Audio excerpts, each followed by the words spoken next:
看神雕侠侣，这一看这不就杨过吗？看拿一把大剑啊，完了就一个胳膊啊，这边是空的啊，缺一个胳膊嘛。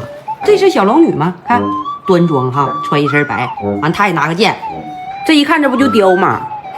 啊，过去个猛虎起来，看这小白雕长得啊多好看，就毛不打多了啊，就是跟人抢食嘛啊，毛让人打掉了点啊，完了他不老了嘛啊，他之前跟他那雕就死了啊，他这个是雕的小时候啊，这瞅着就有点小，但是也能坐下啊，上哪啥的也挺方便的。看着杨过多帅，剑眉星目啊，看找着姑姑了，看瞅给杨过乐的。